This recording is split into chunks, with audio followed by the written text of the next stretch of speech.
Hey everybody, I'm here today to show you and tell you how to fix an inflatable leak. And this will be the easiest way that you can fix a leak in your inflatable. So let's get right into this. First and foremost, let me show you what I'm working with over here. This is actually an inflatable, it's like a little inflatable piece that goes with we have a slip and slide, and essentially there were two holes that have formed in this, and they were two leaks, and I fixed them. Now there are a couple of things that I have to say before we start this. So I will be using Gorilla Tape to do this, okay, and a pair of scissors. That's basically all that you need to get this done. There are a few things that I have to say. The first thing is that this is a temporary fix, okay? It is a temporary fix. It is not meant to be long-term. It is just meant to be temporary, just to sort of hold you over until you get a more permanent long-term fix. It is just temporary. The second thing that I have to say is that I just tried this for the first time tonight, okay? So I literally just put these patches on, and it has not leaked. It's fixed the leaks. It fixed the leaks for now. So I can't speak to how long it will last because I literally just did this, I don't know, probably like 25 minutes ago, half an hour ago, something like that. So it does work, but I can't speak to how long it lasts or how effective it is, with regards to does it last a day? Does it last a week? Does it last a couple hours? I don't know, but it does work for now, okay? Since I did it to now, which is about, give or take, about half an hour, 25 minutes, 20 minutes, something like that. And the third thing that I have to say is that I'm just using regular Gorilla Tape, but they do offer, Gorilla Tape does make like a leak type of tape where you can use it to, it's better off for patching leaks as far as I've seen. But I'm just using regular tape and it seems to have worked for me. Okay, so let's get into this. There are no other leaks in this inflatable, but I'm going to show you exactly what I did. Okay, so firstly, you want to make sure, now that I sort of got all of those initial things out of the way, just telling you all of the details about sort of what I know about this this method here. Okay, now that I got that out of the way, we're going to go to the actual process. So first and foremost, you want to make sure it is dry, and you want to be able to get it as flat as possible. Make sure it's clean, dry, and as flat as you can get it. That is the best thing that you can do, okay?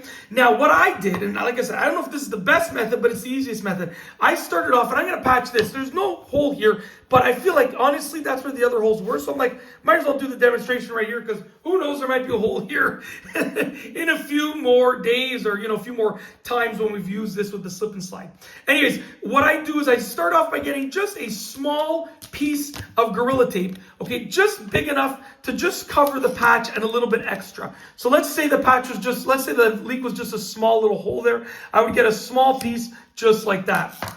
That's the first thing I do, flatten it out, and you want to get that piece and just cover just, decently around the hole. You don't want it to be too big, decently around the hole, just like this. So let's just say the hole was there that was leaking. I would take it and I would go like this, okay? And you want to just sort of use your finger to flatten it, just like that, okay? No problem. Then the next thing that you want to do is you want to get two more pieces that are bigger that are going to cover overlapping this way and overlapping this way. So just like this. And they don't have to be massively big, but you want these pieces to hold down that piece over there. So I'm going to get something like this, okay, just like that.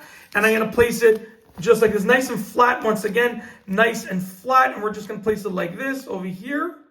All right. So this is essentially overlapping on the bottom. And make sure you use your fingers to smooth it out. And then another piece, basically the same size, give or take. And you're gonna use it to do the same thing, but overlap on the top. Doesn't matter if it's a little bit bigger, a little bit smaller. Doesn't matter at all, to be honest with you, as long as it overlaps. Just like that, okay?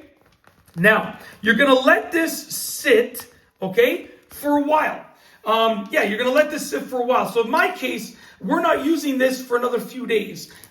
We have basically some family friends coming over. I'm going to set up the slip and slide. I have 4 kids, so I'm going to set up the slip and slide for my 4 kids and the family friends, blah, blah, blah. And essentially, we're going to be using this in a few days. So this should be good to go by then. But I would recommend that you let it sit for, I don't know, I haven't tried it, but I would say let it sit for a day. Let it sit for 24 hours before you sort of try and use it. I don't know if that's accurate or not, but in my opinion, I would let mine sit for at least 24 hours before I try and use it. Now, the good thing about this is that as you inflate the inflatable, the tape is going to bend with it, which is absolutely great. Okay, so yeah, that's the easiest way to fix a leak in an inflatable. I showed you how to do it. I told you all about the details with regards to it being, temporary, and me not knowing how long it's going to last or how well it's going to do in terms of how, the efficacy for how long it's going to last. Or how well it's going to do in sort of a longer time period. And I also talked to you about, the fact that you can use the leak tape by Gorilla instead of just the plain Gorilla tape. But I just use the plain Gorilla tape. But yeah, that's basically it. It's really, really easy to do. It is by far the easiest method. And I would, like I said, I would recommend, letting it sit, letting it dry, letting the adhesive dry and get nice and down there. And then test it out first. Make sure it's obviously working properly with the inflatable, blah, blah, blah. Do all of your due diligence yourself and make sure that it's actually doing the correct job. But I just want to show you the method that I use and the fact that it's worked for me so far, along with all of the extra information that I told you. But do your own due diligence. Make sure you're doing the right thing. Make sure you're being safe. Make sure, you're doing everything you need to do to make sure that it is working properly and efficiently and effectively for you. And that is truly it. Hopefully you liked this video tutorial. I tried to keep it short and sweet and straight to the point. Hopefully you liked it. And that is truly it. So if you like this video, please be sure to give it a thumbs up. Let me know what you think down below as a comment. And of course, be sure to subscribe for more great videos just like this one. And that's all I have for you today. Thanks for watching.